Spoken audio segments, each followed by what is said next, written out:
Welcome to another episode of Eyes on Geopolitics. I'm here with Mick Mulroy. We might be joined by Andy Milburn. Fingers crossed. I don't know if his bicep workout's done yet. He's got to get his schedule back in order with his workout schedule. It's getting in the way of things. A lot happening in the world. Obviously, as you guys, if you're listening to this podcast, you know you're paying attention. But Mick, you got something happening that's coming up near you in Whitefish coming up in April. Let me hear about it. Yes. Yeah. Thanks, Dee. So there's this group that throws summits, conferences related to national security all over. They reached out to me and said, hey, would you be interested in speaking on a panel? We're going to have one in Montana. They didn't know I lived in Montana. And then they asked me about other people, and it turned out most of the people they were asking about were in Lobo. So it's like, well, two things. Yes, I'd be happy to. One. Two, I live in Whitefish where they wanted to have it. And three, everybody you mentioned to me is in Lobo. So we've now joined them. So it's called right now the Montana Intelligence Summit. It's going to be April 2nd and 3rd. And hopefully Brother Andy Milburn is going to come to that as well. And he just joined us. Yep. And then it's going to be the intent, because now Lobo Institute's completely paired with this group, is going to be an annual event in Whitefish. It probably change times of the year because, sometimes it's fun to come and potentially go skiing when you're not in the conference. Sometimes it's better to go to Glacier National Park in the summer. But it's going to be in Whitefish, so it's going to be tied to the town like Aspen or Munich or Davos or something. Not saying that we're anything like that, but, we have aspirations. And it's going to be a security summit. So it's going to be more than intelligence. It's going to be diplomacy, intelligence, military, all of it. So from policy people to warriors to diplomats. And so if you're interested, I think Dee's going to put the current link in the description, and we hope to see you guys up here in the lovely town of Whitefish as we do these things. But thanks for allowing me to plug that, and much more to follow. What's the weather like in Whitefish in April? So that's the end of the ski season. So okay. They picked the time without asking us, because sure. My business partner, Eric Olerk, I think would have said, that's an iffy time to ski, right? It's about to close. Yeah. And for those that aren't tracking the current situation out here in the Rockies, it's kind of warm and there's not a lot of snow, which is a problem for us because we do winter warfare training out here all winter with SOCOM units. But so April will be still snow, but it'd be at the end. And if you're lucky enough to be here at the end of the last ski run, is hilarious. Literally, people come flying down there in, Bigfoot outfits or just no outfit at all, like nude. Drunk as a skunk. It's crazy. The last run, everybody gets to the top, and it's like old school Montana. Not that I'm saying that's a selling point necessarily. Go to the conference, but anyway, that's where it is in April. But I think people are going to have a great time. They bill it as an anti-conference conference. Isn't in that? Yes, there's panels. Yes, there's engagement. Of course, that's where you're coming. But there's also like events. Like there's a reason that it's in Montana. Right. So there'll be other events that people can join in and do. But again, thanks for letting me put that out there. That sounds awesome. The link will be in the description. So if you guys are interested, it's April 2nd and 3rd. So check that out. The link is down there. Andy, what's up, dude? I miss you. I haven't seen you in so long. You're looking buff as ever. I look right. You're looking as buff as ever. What do you need with the... No. It's good. It's great to be back. Yeah, I've been watching the podcast without me, as many of the audience would agree, it's much better without me. I've been enjoying it, but here I am without Jason today. Yeah, Jason's under the weather, not feeling great, so he'll be back next week. So let's crack right into it. I mean, chaos seems to be happening everywhere you look, not just around the world, but everywhere. Let's kick it off. Like, you could take your pick on what's going on. Like, there's so many things. We'll start off with Iran. Latest estimates, there are some reports saying up to 16,500 protesters have died have been killed by the regime. There was a lot of talk last week about the administration preparing strikes in Iran to see, I don't know, what decapitation strikes possibly. It's ongoing. Their internet's still out. It's spotty in places. You are getting some video, and it doesn't seem to be going great. We did see the Ayatollah come out and kind of try and poke and prod the U.S. a little bit, which I don't know if that's a great idea. Because we've seen, reports have suggested that President Trump's thinking, like, if you're making fun of him, his big cyclops eye will dig in right onto you if you are. And we saw what happened with Maduro. So where we at with that? You guys tell me what you're hearing in terms of the latest. Yeah. So Iran this week, obviously a huge topic. I'll start with the protests themselves because that's what the most important part of this is. There's been other protests. In the past, they've been topical mostly, and in the sense that important topics, right? Women's right, when Amini was killed for not wearing the proper headgear, if you remember that. There's also been issues, uprisings related to ethnic inequality in groups like Kurds, for example, in Iran. This is economic. So this has brought all of the groups that protest together, and they're all affected.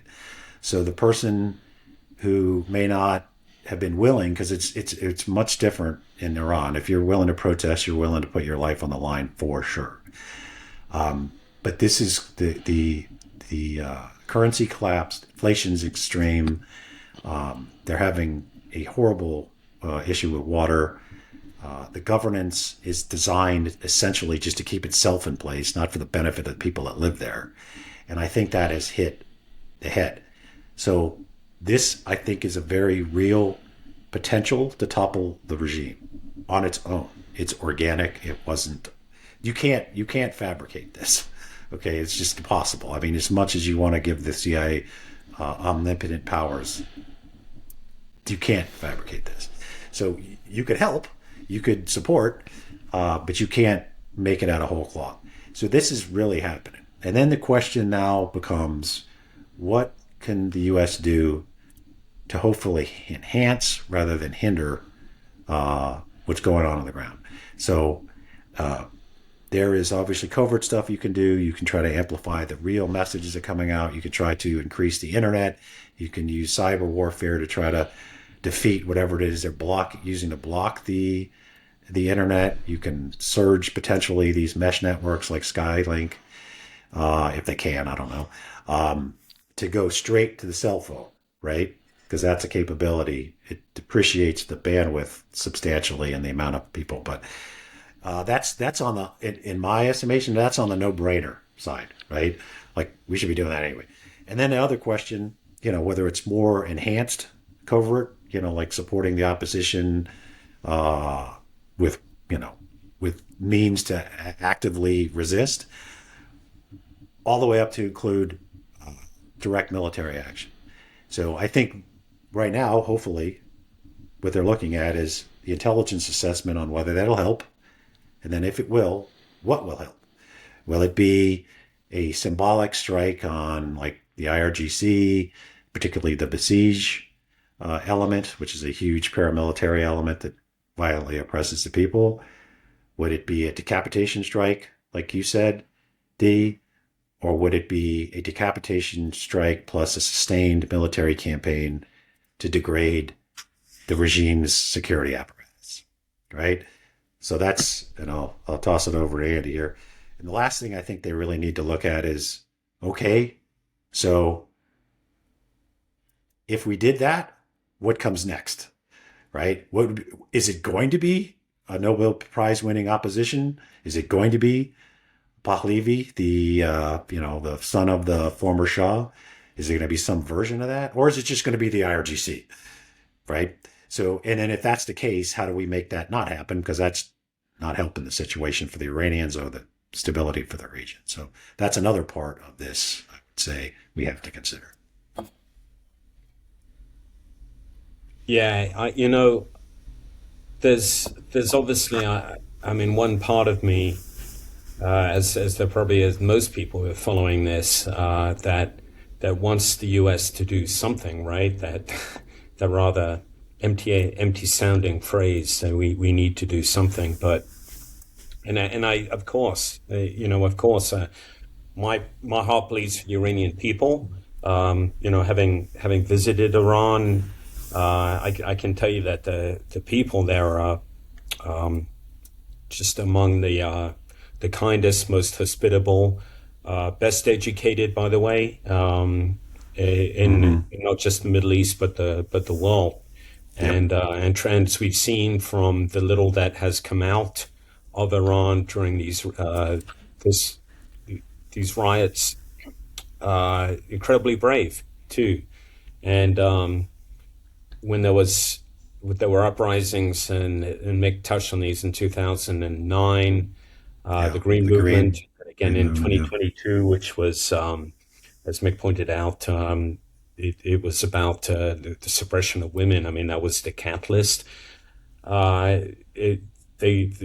The revolts were put down with incredible brutality. By all accounts, the brutality being used now exceeds that by far, and the number of people killed, even if it's a fraction of the 16,500, is by all accounts way more than were killed in 2009-22. So all that having been said, yes, I mean, I would love to see an end of the suffering of the Iranian people, and it would be good for the world to see an end to the Iranian regime. It's done nothing but cause instability since the Ayatollah's rise to power back in 1979. So having set the stage for that, there is a big but, and I understand absolutely why there is a delay.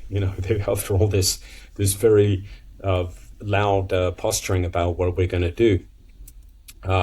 Few reasons for that delay. One, of course, which the riots themselves seem to have died down. So maybe, the direct count and the regime, therefore the regime has stopped killing people in the droves that it was killing them. So the direct catalyst, the urge, the mandate to do something now seems to have slackened a little bit. But there are two issues to this. One is the military problem of what exactly you do, what do you go after. That's the easiest part of the problem. And as Mick pointed out, there's both covert and overt action that can take place, working from within the country itself, and then an attempt at decapitation strikes to take out the supreme leader, the head of Quds Force, the head of Basij, all the leadership that is helping to that backs the regime. The problem is that in all of these organizations, to include even the supreme leader, this is problem number one, there are people who are going to just slide into place seamlessly, okay? Problem number one. Problem number two, there isn't a viable opposition within the country. Mick mentioned Pahlavi, the son of the Shah, and this is really ironic, right? If those of you who are old enough to remember what happened in 1979, and how the entire country, regardless of whether or not they were religiously inclined, were pretty much behind. I mean, it was headed by originally by a group of student Marxists and by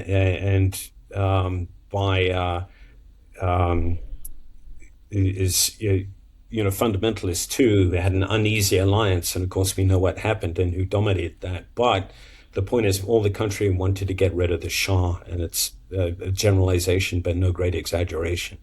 And now you see people reaching out to him, and he's been a voice in media in favor of the protesters.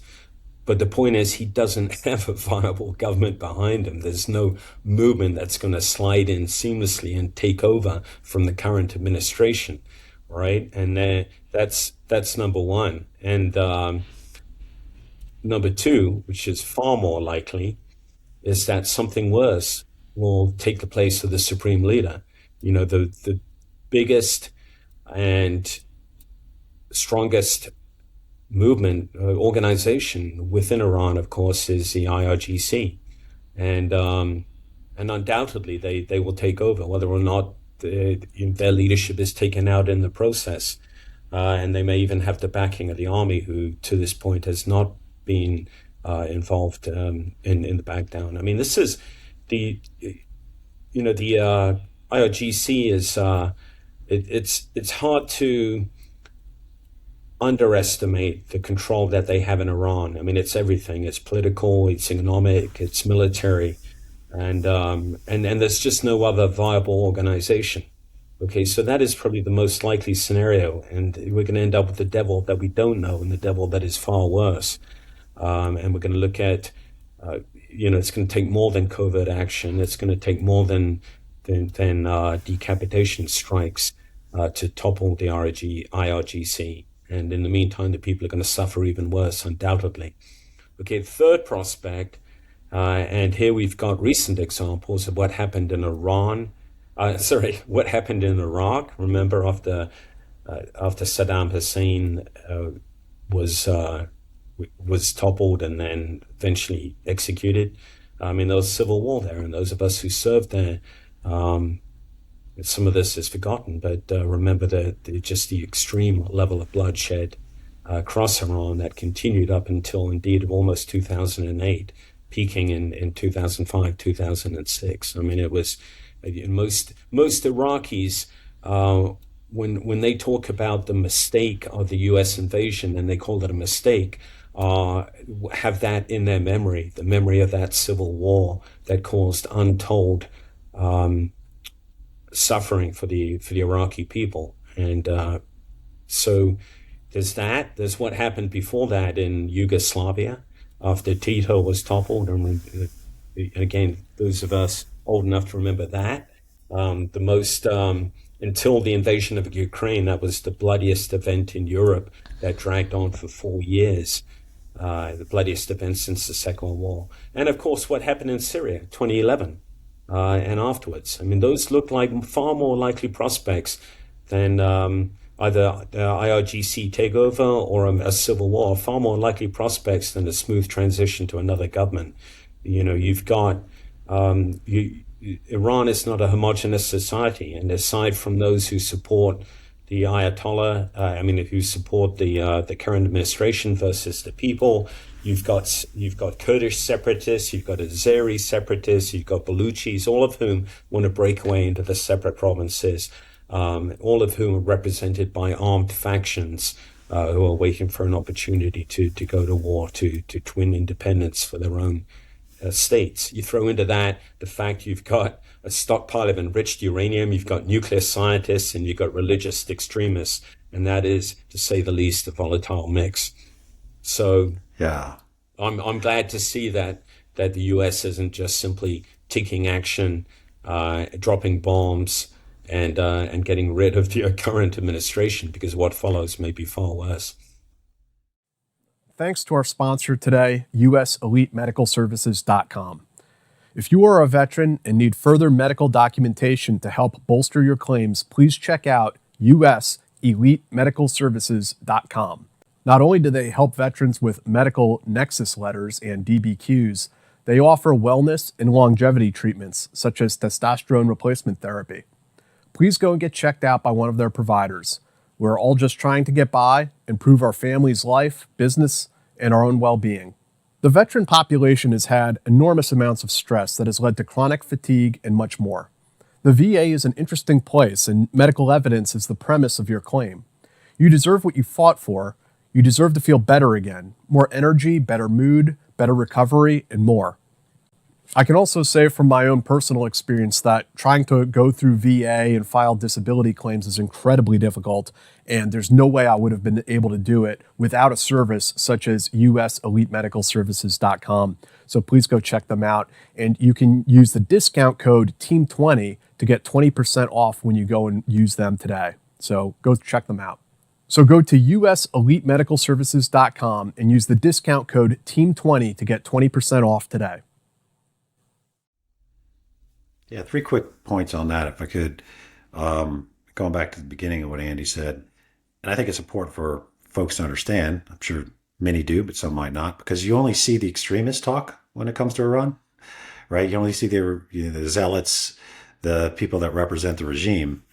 But the Iranian people are very educated, and very innovative, And if they had the opportunity to rejoin the community of nations, economically, everything, they would do very well. And I think it's important that people understand that, the Ayatollah or any of his henchmen aren't what represents the Iranian people. That's one point. Second point is I've seen the scenario literally played out if the U.S. actually did try to do something like an invasion. We don't want to do that. I mean, if you think the Iraq War was a bad idea, and I think Andy just summed that up, this would be 10 times worse. So that's not even on the table.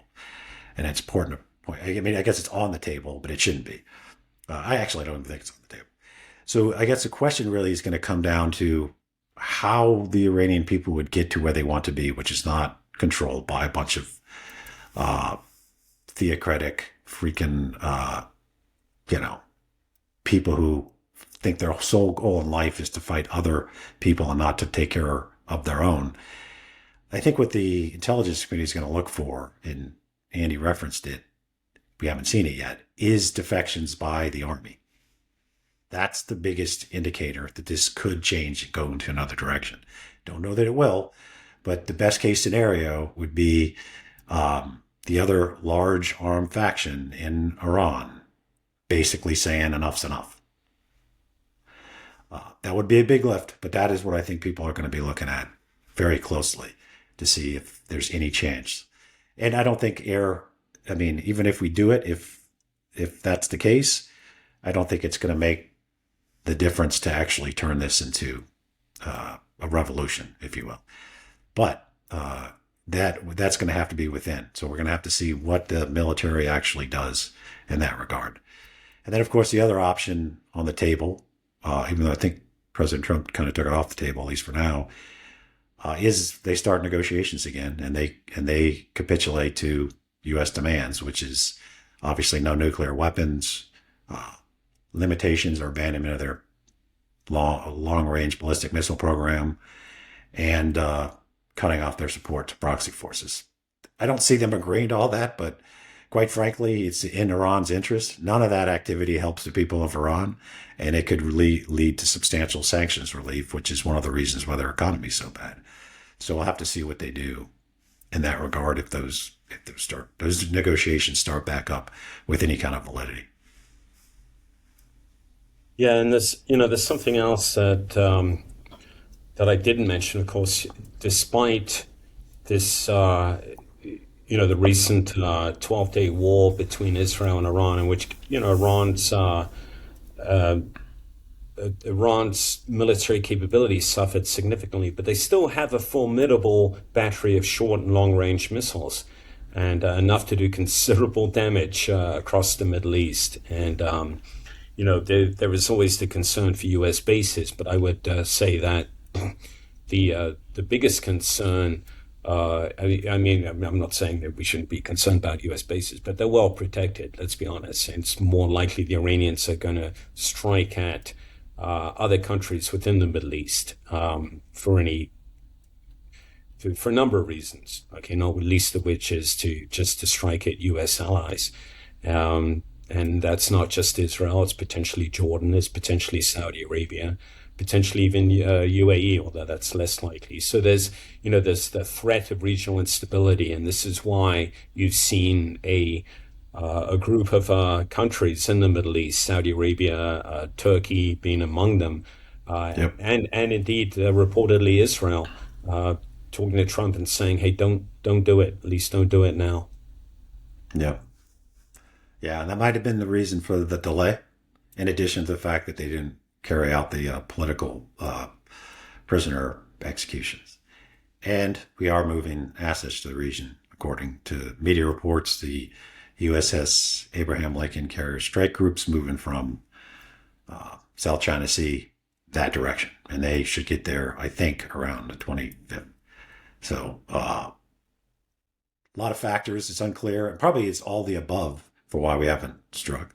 But hopefully this is led by the assessment of the intelligence community and whether those will actually be helpful. And it's not just some symbolic thing that just allows the regime to say, look, this is all American concocted, because that doesn't help the protesters. That needs to be an assessment done by people with the information at hand.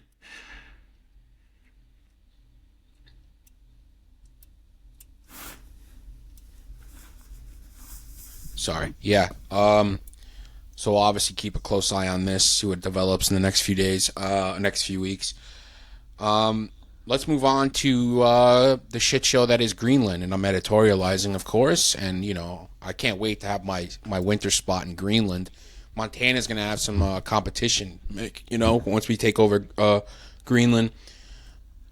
Recently, the Trump administration came out and imposed tariffs on 8 of our NATO allies, and I put tariffs in quotations because it feels kind of punitive. It feels kind of like pseudo sanctions, to be honest, because they don't want us to buy Greenland. EU last week had deployed some assets into Greenland. It's kind of incredible what's going on. Obviously, Denmark is a NATO ally and a close ally of the U.S. for the last fucking 7 decades or whatever. Kirill Dmitrov, everyone's favorite Russian guy, tweeted out that, in response to this, that this is a great thing, that's something that should be talked about at Davos, like the disintegration of the transatlantic union. So, when a Russian guy really loves this, who's like Putin's basic mouthpiece, we must be doing something right, guys. On a scale of 1 to 10, I know, Mick, you hate this. How dumb is this Greenland thing? Mick, you first. I'm super not happy that we're even talking about it the way we're talking about it. And I think we have hit on this, but to be a little bit repetitive, everybody should know we have 3 treaties with Greenland, to include the NATO treaty. We have access to 17 bases. During the Cold War, we had forces there. We could still have access to these bases. If it was truly a security concern of the imminent takeover by Russia and China, our military would be there, right? We have no problem projecting force around the world. They're doing it right now, but they're not there. So that defeats the argument. And ultimately, because of the NATO treaty, we're responsible for protecting it from Russia and China anyway. So that makes some sense. There's also an open door for industry to come in and help exploit the rare earth minerals, which are they're more access to them now because of the melting, the climate change, which is happening, whether you believe it or not. We could be doing that, and they're not doing it because it's not economically viable right now. Well, they'd be doing it. So I think those 2 reasons just don't hold up as important. If they were, we'd be there. The other issue, of course, is this not taking off the table of use of military force. And the president was pretty clear. We're going to do this either the easy way or the hard way. The easy way would be they agree to be bought by almost $1 trillion. And if they don't, and they already summarily rejected that, the hard way, everybody assumes, would be by military force. So a quick little note on that. So under the NATO agreement, we're actually supposed to protect them from threats, not actually be the threat. And that NATO treaty is the supreme law of the land. Under Sixth Amendment clause, and I used to teach constitutional law a long time ago, the Supremacy Clause, I think it's the second clause. The Constitution and treaties are the supreme law of the land. So anybody planning to or executing an attack on a NATO ally is an unlawful effort by definition, everyone's definition. So then you say, okay, well, what if we get out of the NATO treaty? That would be a terrible idea. But since they're not listening to Mick Mulroy from Montana, that is capable under, I think, Article 13, not to be all wonkish on you guys, but you can, but that requires a vote of or supermajority in the Senate to do so, not just the president. It takes a year to get out. And by the way, we're the keeper of that, so we have to notify ourselves that we're getting out. It has to be confirmed by the Senate. And there's a law passed, which was proposed by Secretary Rubio, then Senator Rubio, inside of the NDA from 2024, that says the president can't unilaterally get out of NATO. So the chances of getting out of NATO are zero in my estimation. So it's an unlawful act to even really plan for this. So then the question is, should we buy it? And they're not for sale, right? So, and it's just it's very much hurting the relationship on the security front, obviously, with NATO and Europe, and economically. You can see our longtime allies starting to look at the United States not only as an adversary in the economic sense, but as a threat in the physical sense. And that is not what the United States should want, and it is definitely not in our interest. And to your point, Dee, that's why Russia is championing this entire discussion. So a 10. Bad idea. Yeah. Really bad idea, even to discuss it. Yeah. You know, I don't, honestly, Dee, I don't think it's worth spending a lot of time on this topic because we can put it to bed pretty quickly. You know, for those of us who've worn the uniform and served overseas and, in furthering U.S. foreign policy at the sharp end, there's a reason why we do that, right? It wasn't for the pay, for sure.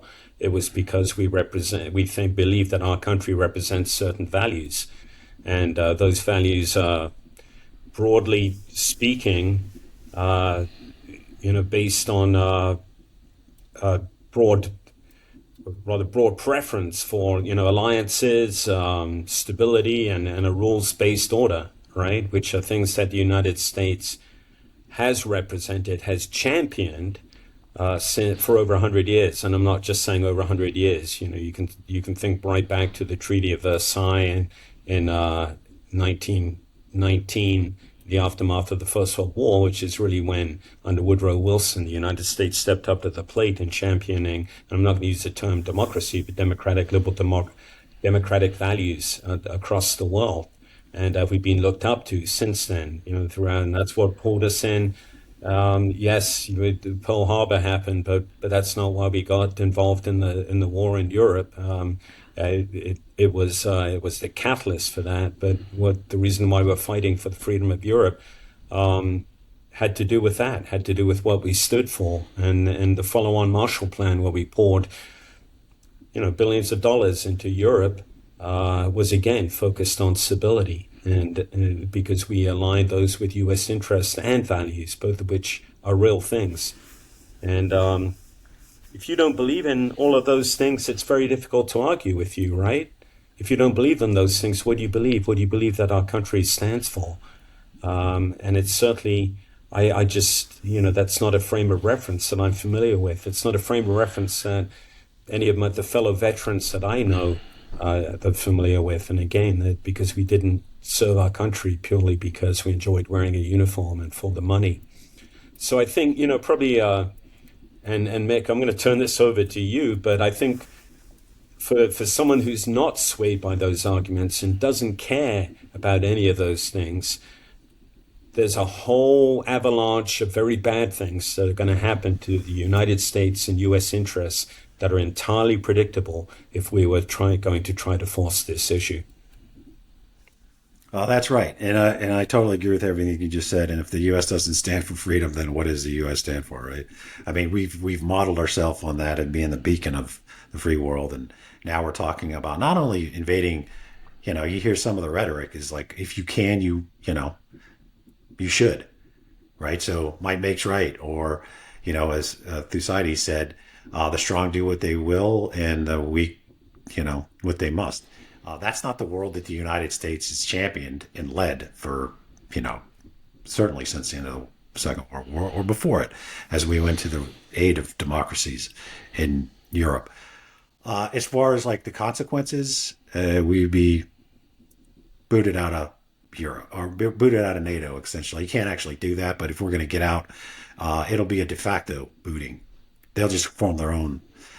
They'll also look at shifting economic tides. They do have, and I'm not an economist, so I won't go past my writ, if you will, but Europe could do a lot of damage to the U.S. economy. And if we're actively fighting them, again, I get Andy's point.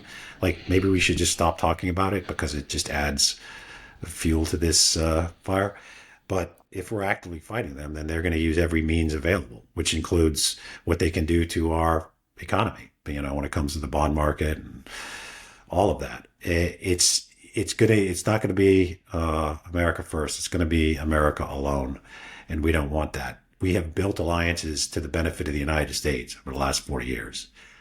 We created the world order that we're now apparently against. I mean, think about consequences for U.S. basing, all right, throughout 100,000 troops sent home. Europe. Yeah. Think about what's going to happen to U.S. Treasuries, 2.3 trillion or whatever it is. Think about what's going to happen to our access to global shipping, most of which is owned within Europe by the Danes, right? Maersk isn't Maersk. Think about what's going to how are we going to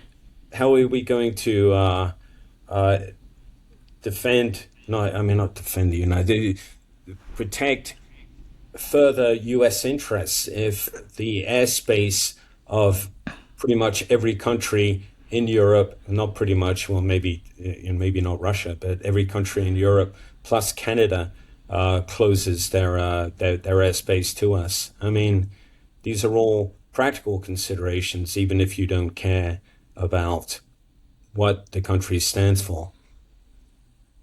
Guys, and I think we should be talking about this because it's not like we're adding to the ridiculous rhetoric that's going on. I think guys who have worked in U.S. foreign policy like you two for a long time should be calling out how dumb of an idea this is. Full stop, because it's a dumb idea. It makes no sense. I think we have, and we're just scratching the surface. Right. Okay. All of us know what happens when you occupy a country, right? It doesn't matter. You can have the most powerful military in the world, but you are vulnerable when you actually put boots on the ground. And we're making a big assumption that the Greenlanders are going to be happy with this. And you're talking about an environment that is just made for an insurgency. All right, and you're talking about a population that's very highly armed. Think about Russia's experience in Finland, or indeed Ukraine. These and it would never be recognized. No. And if you just look at the history of the United States, there's an election every 4 years. I mean, think about the absurdity of violating international law, breaking a treaty, sending military forces who would not want to go and would be following an unlawful order to occupy, as Andy just said, a horrible insurgent-ridden country, and then just the United States to say, have a new election, and whoever comes in go, that was a terrible idea, here's it back. So we would gain zero and lose everything. Our reputation, our allies. And again, if it was that big of a concern, we would have simply sent troops there, which now I'm sure they're going to be concerned. If we say, now we're going to send all these troops there, they're going to think, okay, this is a slow motion occupation, right? Like, what if we were Denmark and Greenland, right? Like, is this like a Trojan horse kind of scenario? So, I mean, now it's even hurt what we were already allowed to do is going to be hindered for good reason. I'm sure they're going to think, okay, now why do they want to send, all these military forces there? And this is, a traditional Republican Party. This is completely the opposite of a Reagan Republican Party. And so all those that are there that come from that era and believe they have to show some intellectual integrity and start saying stuff now. If you don't say anything now, then I don't even know what you're doing up there. You know what you stood for. Because, a lot of them have been there for 30 years. And this has never been on their bingo card. Ever. So. And again, it gets back to the question of why. We've got total access to Greenland. Not only that, but Denmark funds all life support on our bases. It's a similar deal to Al-Adid, where Qatar does the same thing for us. The electricity, water, you name it. We're not paying Denmark they're enabling us. Yeah. And you know, even if you're not swayed by those arguments, and this may certainly influence a number of politicians, as a European friend pointed out, Denmark makes a number of I won't say medicines, but Don't they make Ozempic? yeah, Ozempic, yeah, Yeah. Ozempic, Botox, Oh man, see, there's and Americans insulin, are. right? Yeah, three things that Americans are very dependent on: Botox, Ozempic, and insulin. Yeah. You know what's funny though? Like they don't even need to do reciprocal tariffs on that stuff because it's already fucking impossible to afford in America. What is? I could just cut it off. Just medical anything in Oh America. That's yeah, my joke. yeah. Yeah. So that's why people go to Canada, right? Oh, we can't do or, that anymore. or Greenland. Apparently, Greenland's they've got a whole free medical healthcare from Denmark. So try to beat that Yeah. and So, education. I mean, And you know the Mark Polymeropoulos, Polymeropoulos. Yeah. close, only close. Meropoulos. Yeah, he will forgive us for slightly mispronouncing his name, Maybe. because we're going to grandstand his views. And you know, Mark's pointed out that even talk like this undermines our credibility in our relationships with intelligence agencies, with UK being among them, with whom we have a long and reciprocal and valuable partnership, valuable for us too. You know, and if we're losing that credibility and cease to be trusted in this exchange of intelligence, that's not good too. You know, these are intangible, unseen things, but they're very real. Mick knows way more about this than I do.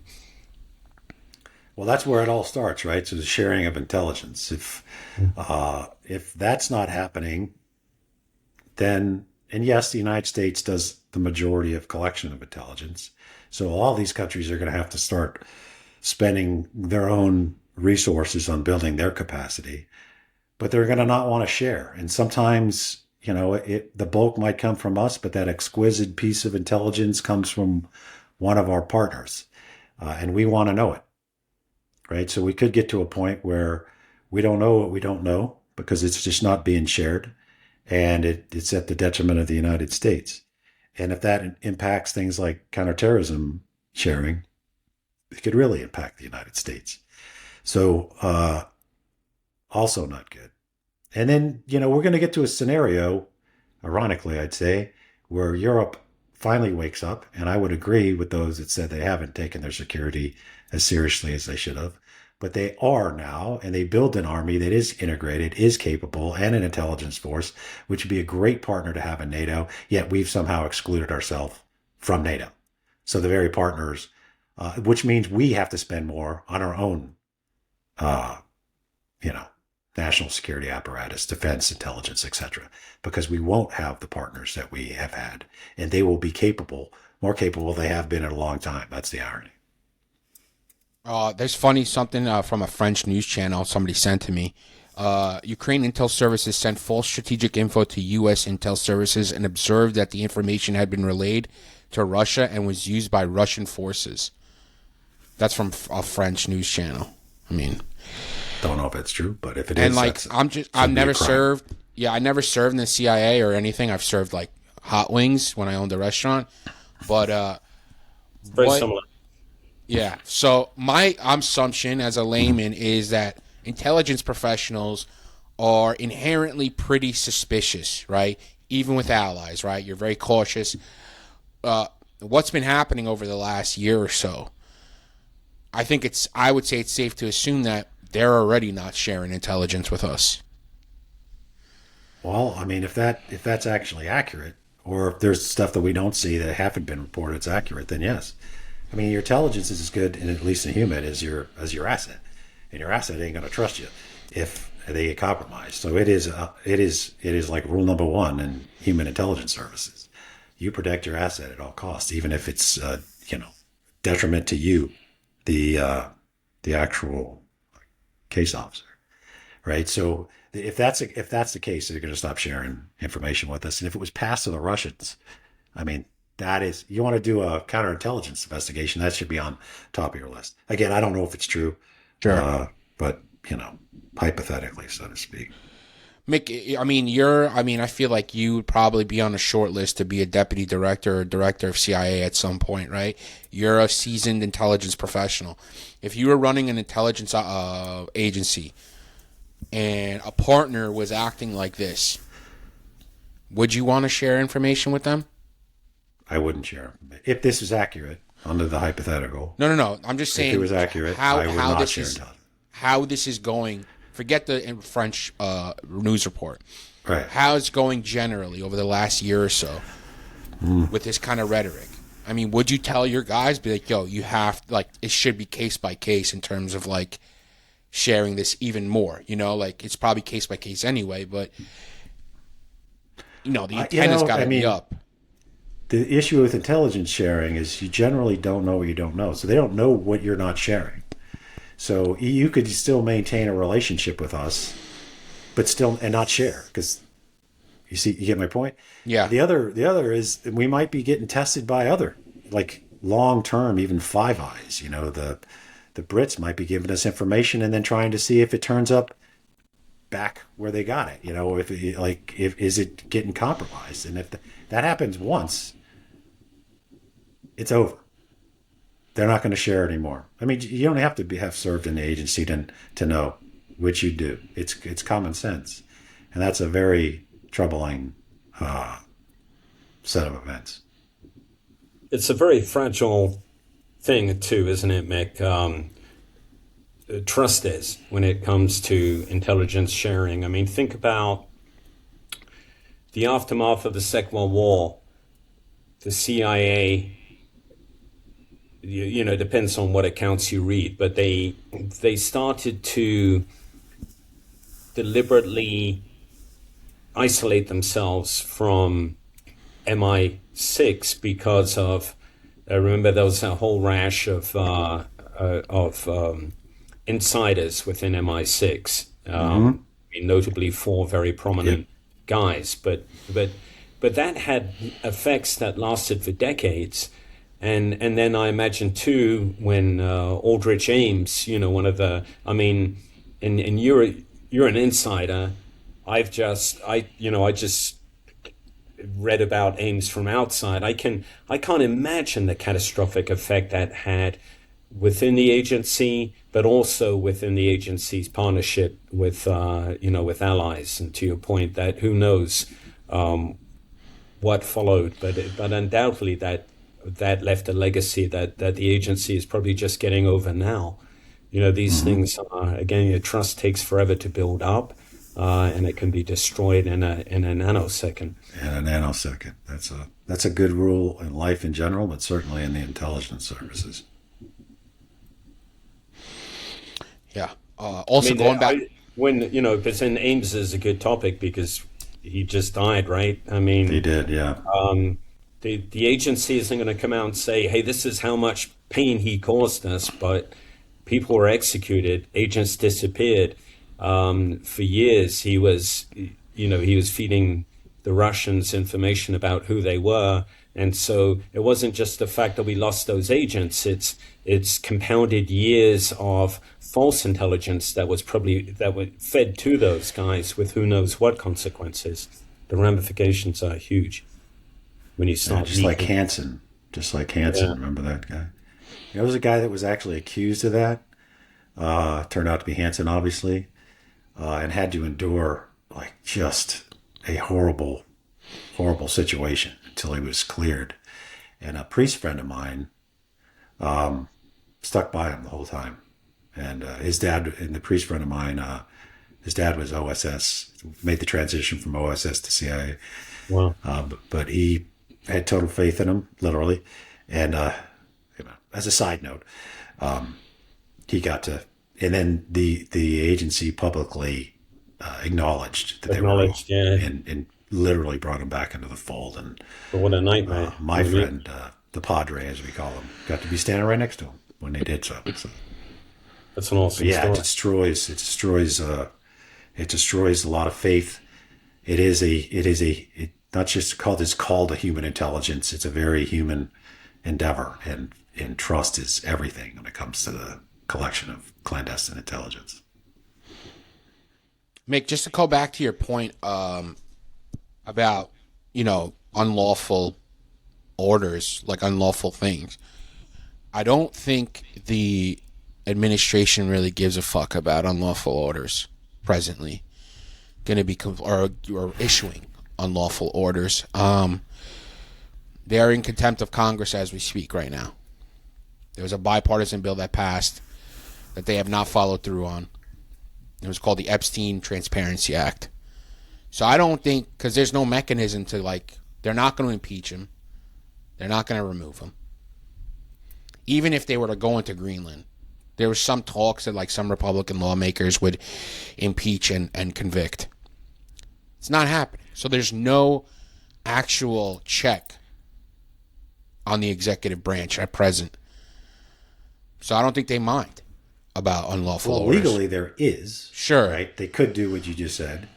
And at least from my understanding from media reports, there would be a willingness to cut off all funding for any operation. And that would pass with a supermajority that he could not veto. So there is legal mechanisms in our system, which is based on checks and balances, separation of powers, to do that. And of course, the final, I don't think we get here, but the final thing was the military refusing. Yeah. You think they would? I do. To attack a NATO ally? It's great. It's bad shit. Yeah.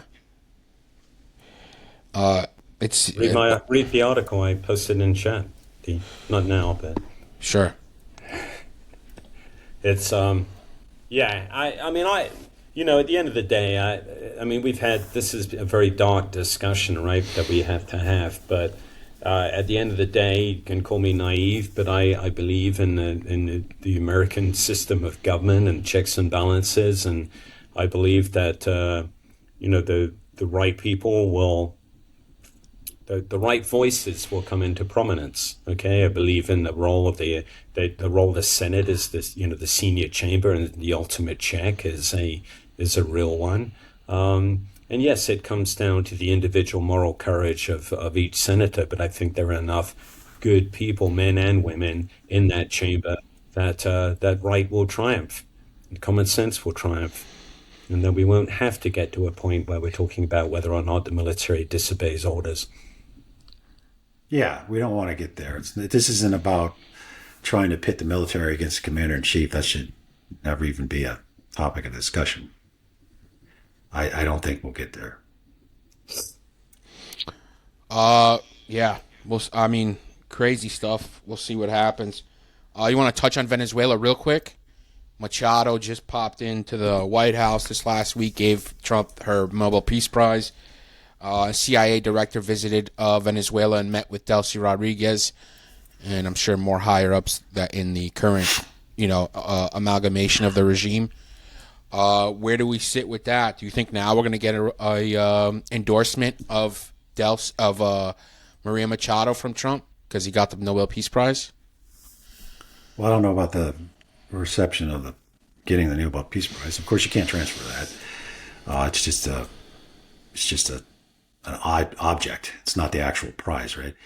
But I would say, from Machado's perspective, she just wants to be allowed to sit for an election and lead the people of Venezuela, which if it was done lawfully in 2024, she'd be there, right? She won the primary by 80%, and then she wasn't allowed to run in the general. So her stand-in, Edmundo Gonzalez, won by 70-some%.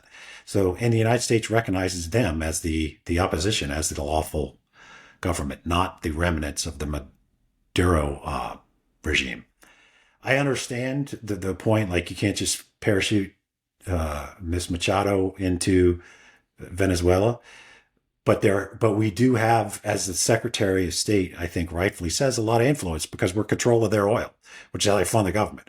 So we can use that same influence to say, you're going to have a transition, you're going to have an election, it's going to be internationally monitored, and the winner is going to be the winner, right? We could use our influence for that to get that. And I think ultimately that will be in the interest, obviously, of Venezuela to choose their government, but also in the United States, because a democratically elected government is going to be much more inclined, hopefully, to be partnered with the United States and not China, Russia, and Iran. Right? And it's going to be much more into the free market, not socialist or whatever version they are of controlling all of the natural resources of their country for their own benefit, government benefit, not the people, and allow in private companies. U.S. preferred, that'd be great. So I think the two are actually aligned. I don't know I'd want to keep a government that we used as a reason to get Maduro, as it was illegitimate government, the legality of getting Maduro, which I think we made a decent case for, and I have no problem with capturing Maduro. But if we're going to use the same logic, then we should want to see his actual regime exit stage left. Understand there has to be a transition to do that, but that should be what the United States uses its influence and leverage over to do. Nothing to add. Mick worded it beautifully. Thanks, man. And brought us very, very neatly up to the top of the hour. Yeah. This is what you get. This is what you get when you bring in a professional media personality. See? Yapper. Professional yapper. All right, so we'll see what happens. I think it's wishful thinking. I think this administration will only go with who gives them the better of deal. Going to be completely frank with you. I would love to see democratic free elections in Venezuela and everywhere. That'd be great. But, I would also like a lot of things. I'd like to be 50 pounds lighter and 6 inches taller. Sorry, I know, I'm a snarky prick. I know, I apologize. Height is overrated, actually. Thank you, Andy. That's an interesting point, though. We say height is overrated. Mick, how tall are you? I think I peaked at 6'1". I think I'm going the other direction. So Mick's got genuine height going on. Yeah. Yeah. But, I've read an article recently that it actually does have a greater influence on your life trajectory than you may think. And no question. That people are definitely... We used to say in the Marine Corps that if you were a big, good-looking guy, and you kept your hair within regs and polished your boots in the days when we had boots, you would make lieutenant colonel at least. And it didn't matter how ridiculously stupid you were going to make lieutenant colonel. As long as you were PT. Yeah. Yeah, I'm fairly convinced if I was 6'3", I'd be a senator. My alma mater, but I've got to say that I've definitely met a lot met of short guys that do pretty well. Yeah. But what I'm sure. saying is, when short guys do well, it's on the basis of talent, right? Exactly. Good point. And I've definitely met guys who are in positions of authority where you're thinking, and they feel that they meet all those criteria that I just described, but they've got nothing else. They are definitely. I'm sure the Marine Corps is not the only organization that promotes them beyond their capability. So I point that way, that's Canada. It's like 40 minutes that way. So Carney's apparently, just talking to somebody I met, pretty small guy, and that guy's crushing it. Yeah. The Prime Minister of Canada right now? Yeah. He's on a world tour, right? Yeah. Well, yeah. I think it, so the flip side of that is that if you are short, I don't count myself as short. I've always said average. I can't bring myself to use that term short. But if you are, if you're not getting vertigo from always having to look down on people from a lofty height, I think it does act as a catalyst, right? Because you've got to prove yourself in other ways. That's my theory. That makes sense. Anyway, Mick doesn't know. He's 6'1". Thank you for ending this discussion on. Mick doesn't know the plight of vertically challenged people. Yeah. 6'1", Captain America. All right, guys, this was great. I want you guys to do me a favor. Check out the Intelligence Summit that's going on in Whitefish. The link is in the description if you're interested. Mick Mulroy's got a great podcast called The Pub and the Porch, Applied Stoicism. Check that out. Those links are in the description as well. Andy Milburn. Links are all in the description. When the Tempest Gathered, incredible book. More stuff coming out soon. I'm excited about. So keep an eye out for that. And the best place to support the show is Patreon. Patreon.com/theteamhouse. You get both Team House and Eyes On episodes ad-free and early, and you help support the show. Guys, as always, a pleasure. Thanks, gents. Hey, everyone. Till next time. Yep. Hey guys, I want to tell all of you today about a new newsletter that we're launching that encompasses both the Team House podcast, the Eyes On podcast, and the High Side news outlet, which I run with Sean Naylor. The newsletter is going to be once a week.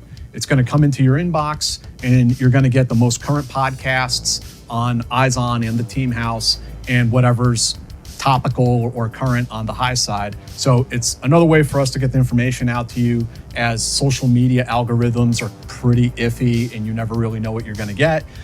So this is a once a week email. It'll slide into your inbox and it will have, the greatest hits of that week. It's really good, man. I'm checking it out. The website for it is teamhousepodcast.kit.com/join. teamhousepodcast.kit.com/join.